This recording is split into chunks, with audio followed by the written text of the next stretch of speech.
கடைசியாக என்ன கூப்பிட்டீங்க. இன்னும் எவ்வளோ நேரம் பேசலாம்? 1 மணி நேரம். இன்னைக்கு கால் ஷீட் எதுவும் இல்லையா உனக்கு? அதனால் பாருங்கள், தேவராஜின் ஆசைக்கிணங்க அன்புக்கிணங்க வெறும் 5 நிமிடங்களில் எனது பேருரையை சிற்றுரையை சிறப்புரையை முடிக்க. ஸோ ஃபஸ்ட்டு இந்த படத்தை வெற்றி படமாக்கிடுவேன்ற ஒரு முழு நம்பிக்கையோடு இந்த படத்தை வாங்கி திரையிடப் போகிற எனது அன்பு தம்பி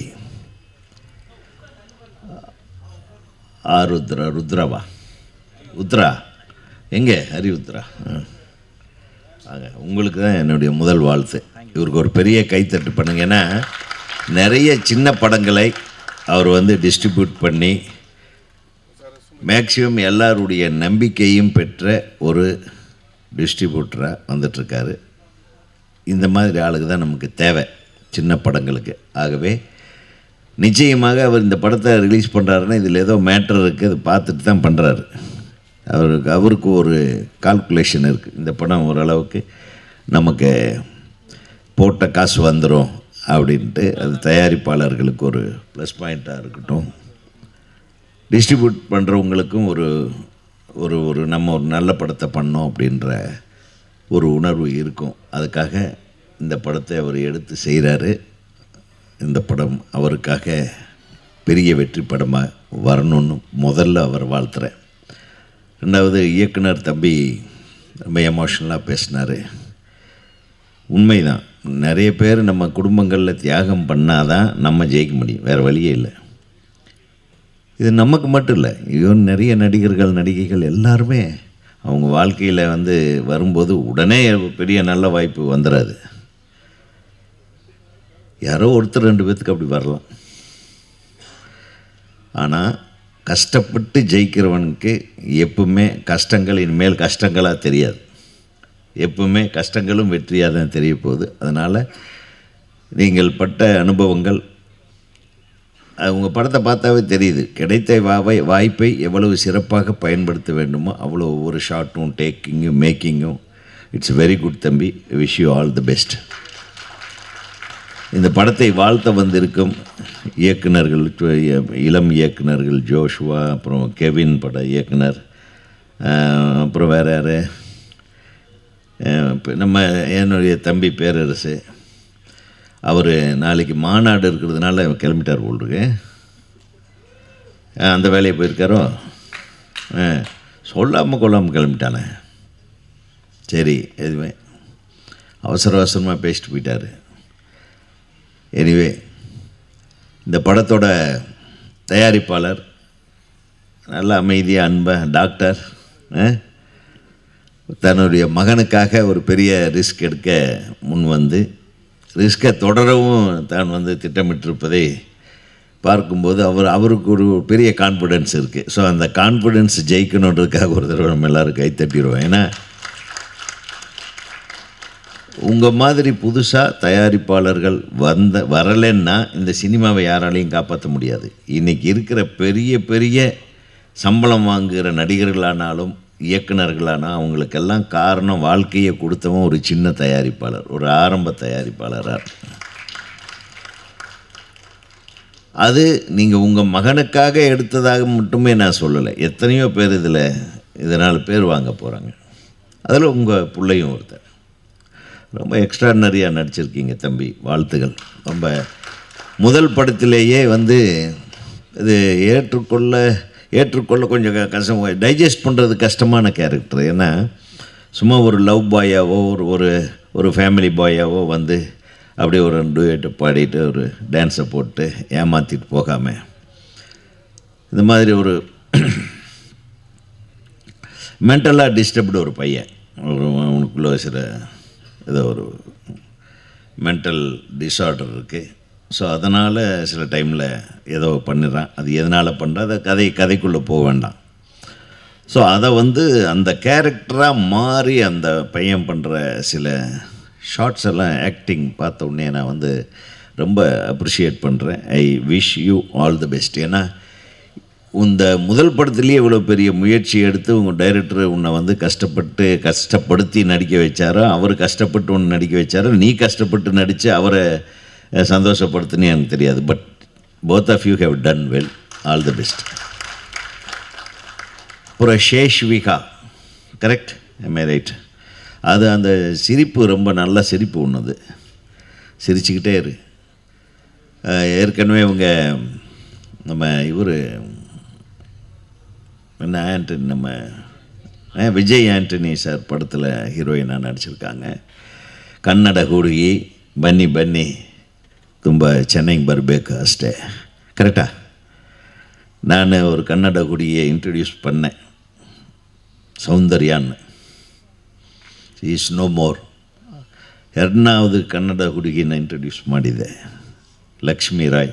ஷீ இஸ் இப்போ பாம்பேயில் செட்டில் ஆகிட்டு சொல்கிறாங்க. ஸோ இங்கே நீங்கள் கன்னடத்துலேருந்து வந்தாவே கன்னட பைங்கிலி முதல்ல எங்களுக்கு சரோஜா தேவி அம்மா அவர்கள். கன்னடத்துலேருந்து வர்றவங்கெல்லாம் இங்கே ஜெயிச்சிருவாங்க பெரும்பாலும். So I wish you all the best. I think you have already started winning. நல்லா பண்ணியிருக்கீங்க. அந்த அந்த சுட்டித்தனமான ஒரு டாட்டர் கேரக்டர் லவ்லியாக பண்ணியிருக்கீங்க. Wish you all success. அப்புறம் வேறு என்ன சொல்ல, இந்த படத்தில் இவங்க அம்மாவாக நடிச்சிருந்தீங்க, நல்லா தான் நடிச்சிருந்தீங்கம்மா. பின்னி பெடல் எடுத்திருந்தீங்க. அவர் சொன்னால் அதை ஷார்ட் முடித்த உடனே என்ன சாப்பாடுன்னு கேட்பீங்க. நாங்கள் அது அவங்கள பார்த்தாவே தெரியுது, நல்லா சாப்பிடுவீங்க. கொஞ்சம் சாப்பாடை குறைச்சிக்கிட்டிங்கன்னா இன்னும் கொஞ்சம் நிறைய கேரக்டர்ஸ் வர்றதுக்கு வாய்ப்பு இருக்குது. கரெக்டாக டைரக்டரே? நீங்கள் சொல்லியா? சந்தோஷமாக அந்த நல்லா சாப்பாடு போட்டிருக்காங்க இல்லை கம்பெனியில். ஓகே, வாழ்த்துக்கள். இந்த திரைப்படத்தில் பயணித்த ஒவ்வொருவருக்கும் நான் வந்து வாழ்த்து சொல்லணுன்னு அவசியம் இல்லை. இன்றைக்கி சின்ன படங்கள் வந்து ரொம்ப சஃபர் ஆகிட்டுருக்கு, உங்களுக்கு எல்லாத்துக்கும் தெரியும். எல்லோரும் சொல்கிறாங்க சின்ன படங்கள் ஒரு 10 படம் 12 படம் போன வாரம் ரிலீஸ் ஆச்சு. எந்த படமுமே வந்து கலெக்ஷன் பண்ணதாக இல்லை, தெரியல எனக்கு. இருந்தாலும் தொடர்ந்து சின்ன படங்களை எடுக்கிறோம், நியாயமாக எடுக்கிறோம், நேர்மையாக எடுக்கிறோம், உழைச்சி எடுக்கிறோம், உண்மையாக எடுக்கிறோம். அதுக்கு வந்து தியேட்டரில் வந்து பார்க்க ஆடியன்ஸ் வர மாட்டேன்றாங்க. அது காரணம் என்னென்னா, சாரி, நம்ம இந்த படம் பண்ணுறதுக்காக எடுத்துக்கிற நேரம், காலம், இந்த கான்சன்ட்ரேஷன், இது எல்லாத்தையும் விட அதிகம் கான்சன்ட்ரேஷன் எங்கே பண்ணணுன்னா, இந்த படம் ஒன்று வரப்போகுது, குற்றம் புதியது, இது ஜனங்க வந்து பார்க்கணும். இந்த கனெக்டிவிட்டியை நம்ம பண்ணுறதில் அதிக நேரம் செலவிடணும் அப்படின்னு தோணுது. ஏன்னா இந்த மாதிரி ஒரு படம் வருதுன்னு தெரியாது.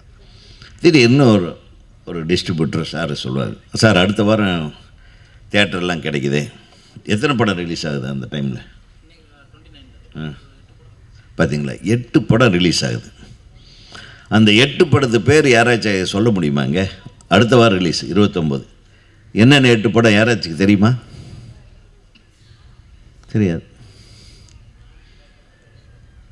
இந்த மேடையில் நம்மளுக்கெல்லாம் தெரிஞ்ச ஒரே படம் குற்றம் புதிது. இது போக 7 படம் ரிலீஸ் ஆகுது. அது எந்த படம்னு யாருக்குமே தெரியாது. இதுதான் சூழ்நிலை. கரெக்டாக? இப்போ நம்புறீங்களா? நம்ம வேர் வி ஆர் லேக்கிங், நம்ம கம்யூனிகேஷனில் ரொம்ப மிஸ் பண்ணணும். அதாவது அந்த காலம்னு கூட சொல்ல முடியாது. நம்ம படம் பண்ணுற காலங்களில் ஒரு ஷெட்யூல் போகும்போதே அந்த ஷெட்யூலில் என்னென்ன எடுக்கிறாங்க, எந்தெந்த இடத்துல லொக்கேஷனில் எடுக்கிறாங்க, எல்லா ப்ரெஸ்ஸையும் கூப்பிட்டு போயிடுவோம். ப்ரெஸ்ஸுக்கு தெரியும் யார் யார் நடிக்கிறாங்க. உடனே இந்த படப்பிடிப்பு துவங்கியது, அது ஒரு 4 பக்கம் போடுவாங்க, 10 பத்திரிக்கையில் போடுவாங்க. எல்லாம் அந்த கல்ச்சர் எல்லாம் இப்போ மாறி போச்சு. ஒன்லி கடைசி வாரம், ஒரு வாரத்துக்கு முன்னாடி நம்ம இந்த மாதிரி ஒரு ஃபங்க்ஷனை வச்சு நம்ம படத்தை கொண்டு போய் சேருங்க, நம்ம படத்தை கொண்டு போய் சேருங்கன்னு எல்லா பாரத்தையும் இவங்க மேலே இவங்க என்ன பண்ணுவாங்க?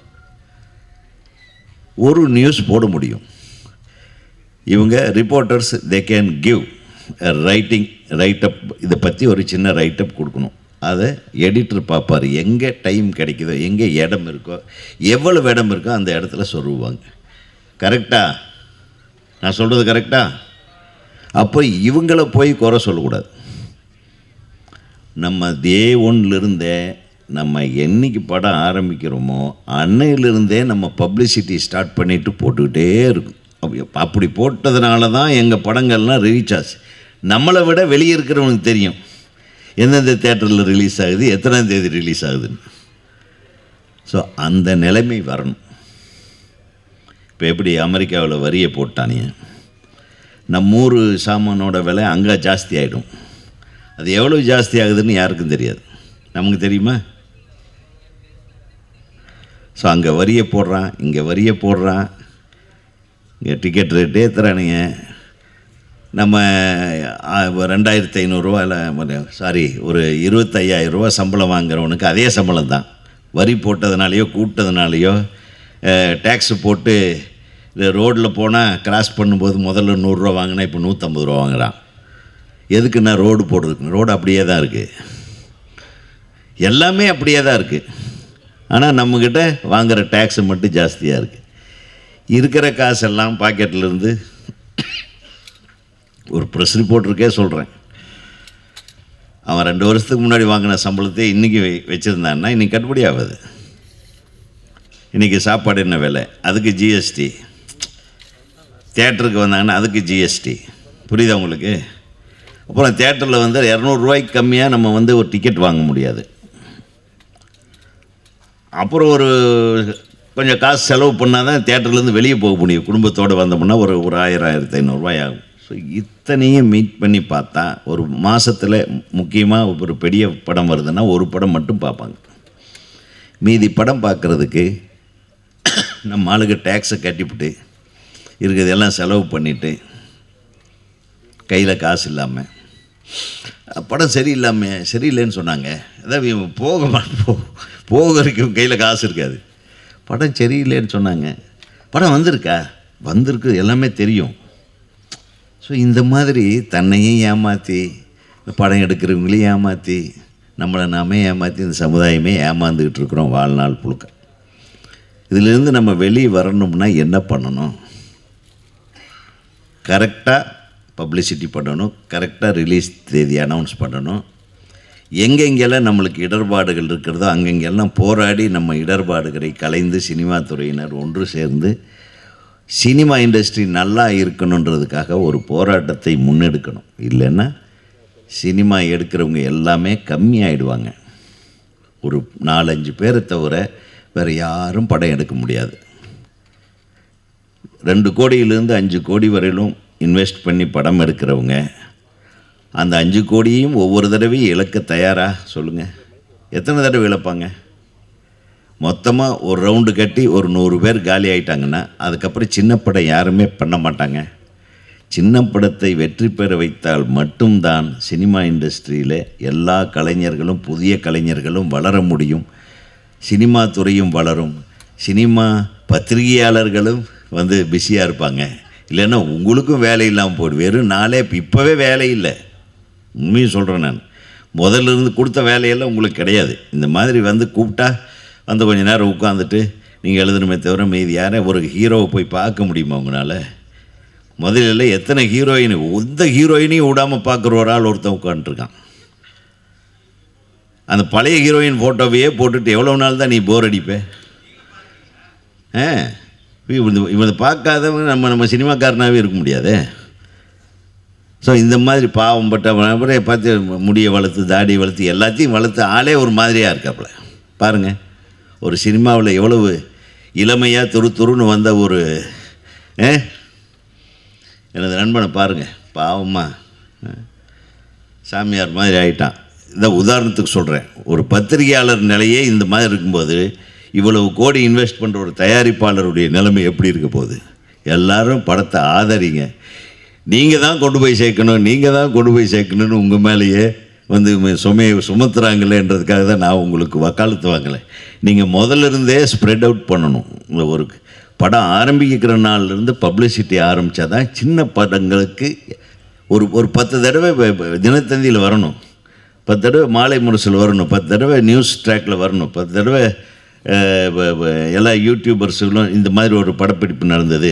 சும்மா ஒன்றும் இல்லை, இந்த ஹீரோயின் ஒரு டைப்பாக ஒரு மாதிரியாக பார்த்துக்கிட்டாங்க, ஏதோ ஒன்று போட்டு அதெல்லாம் போட்டுருவாங்க நம்மளுக்கு அழகாக. நடக்கிறத மட்டும் போட மாட்டாங்க, நடக்காதையெல்லாம் அழகாக கோத்து. நாங்கள் நம்மளுக்கு தான் அது பழக்கமாச்சே, கை வந்தால் கலையாச்சே. ஒரு சிலர் சொல்கிறேன், தேவராஜே உன்னை போன்ற அன்பானவர்கள் பண்பானவர்கள் இருக்கிற வரை சினிமா ஒன்றும் கவலையப்படாதீங்க, நிச்சயமாக இங்கே இருக்கிறவங்க கொண்டு போய் சேர்த்துருவாங்க. ஆனால் உங்கள் திரைப்படம் சேர வேண்டிய இதயங்களை சரியாக சென்று சேர்ந்தால் நிச்சயமாக இந்த படம் மிகப்பெரிய வெற்றி படம் என்று கூறி, இந்த திரைப்படத்தில் பங்கு பெற்ற அனைத்து தொழில்நுட்ப கலைஞர், அது மியூசிக் டைரக்டரை விட்டேன். மியூசிக் டைரக்டர் நல்லா தான் பண்ணியிருக்கீங்க பிரதர். சென்னை மாடித்தீரா, நீயும் கன்னடமா? தமிழ் தானா? சரி, கன்னட படம் தான் பண்ணிகிட்ருக்கீங்க நீங்கள். ஓகே, 5 படம் பண்ணியிருக்காரு, வாழ்த்துக்கள். நல்லா இருந்தது உங்கள் பாட்டு, 2 பாட்டுமே நல்லா இருந்தது. நடித்த அனைவருமே நல்லா நடிச்சிருக்காங்க. இங்கே வந்து பேசுகிறவங்க எல்லாருமே நல்லா பேசினாங்க. டைரக்டர்ஸ், புது டைரக்டர்ஸ் எல்லாரும் வாழ்த்துக்கள்ப்பா. நீங்கள் மீண்டும் மீண்டும் தொடர்ந்து வெற்றி படங்களை கொடுக்கணும். அதே தயாரிப்பாளர்களும் சரி, தொடர்ந்து தயாரிப்பில் இறங்குங்க. அடுத்த படத்தில் நீங்கள் பெருசாக இன்னும் நல்ல சிறப்பான ஒரு திரைப்படத்தை தயாரிக்க வேண்டும். நம்ம ஹீரோ தொடர்ந்து நல்ல படங்களை தேர்ந்தெடுத்து நடிக்க வேண்டும். என்ன, ஆல் தி பெஸ்ட். நல்லா பண்ணுறீங்க. Wish you all success. So wish you all the best for all the technicians and actors and actresses. Thank you. நன்றி சார். நிறைவா